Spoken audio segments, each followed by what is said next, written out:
Здравствуйте, дорогие братья и сестры! В сегодняшнем нашем видеоролике речь пойдет про церковные лампады и как за ними ухаживать. Вы приобрели лампаду в церковном магазине. Она, как мы видим, состоит из металлического основания, также из стаканчика, который может быть разного цвета. Это не принципиально. И также для того, чтобы использовать лампаду по назначению, нам понадобится вот такой комплект. Фитиль и металлический поплавок, который держит фитилек в должном положении. Фитиль напитывается лампадным маслом, которое мы наливаем сюда, но опять же в разумных пределах, чтобы при случайном касании не расплескать. Если в древности использовалось масло оливковое, которое давало копоть, сейчас мы можем использовать масло химическое на вазелиновой основе, которое не дает ни запаха, ни копоти. Также возникает вопрос, как нам правильно зажигать лампаду. Есть такая традиция, когда в храмы привозят огонь из Иерусалима.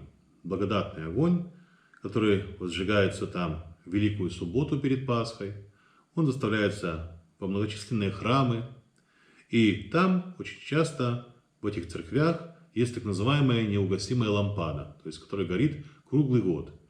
Люди могут приходить туда со своими фонариками, зажигать от этой лампады свечи, фонарики, лампадки свои и хранить их также дома. Лампада, которая имеет в своей основе фитиль и подпитывается лампадным маслом, она может гореть бесконечно долго.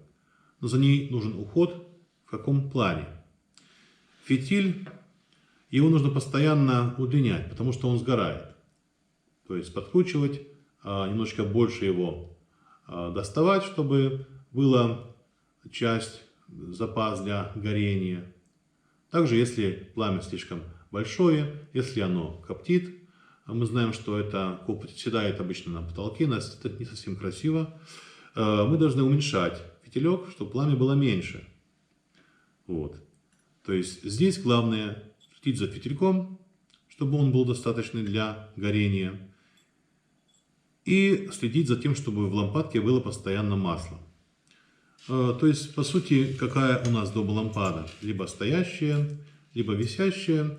Это уже не принципиально. То есть и здесь нужен уход, и здесь мы должны за ней следить.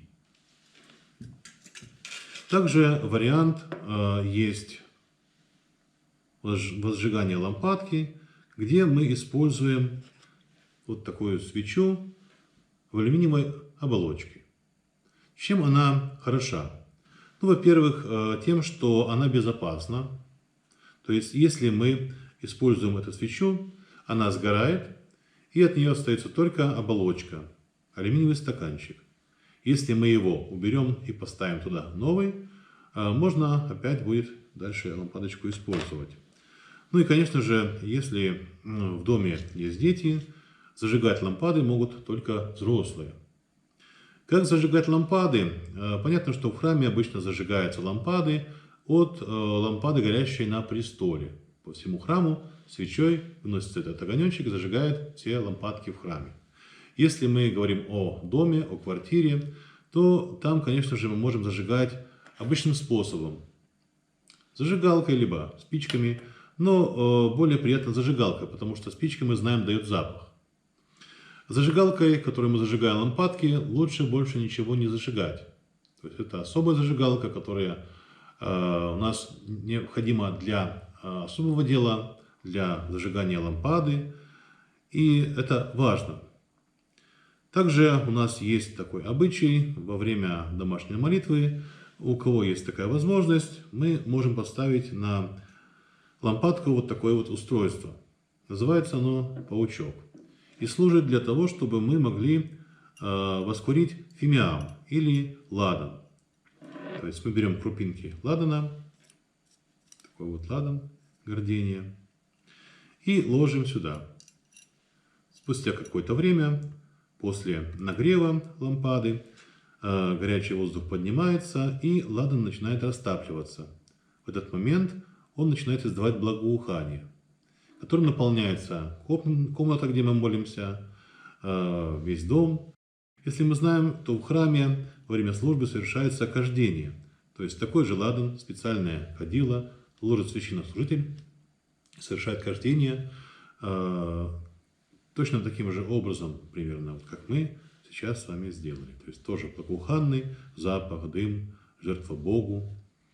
Ну, так можно делать. Благодарим вас за внимание, дорогие братья и сестры.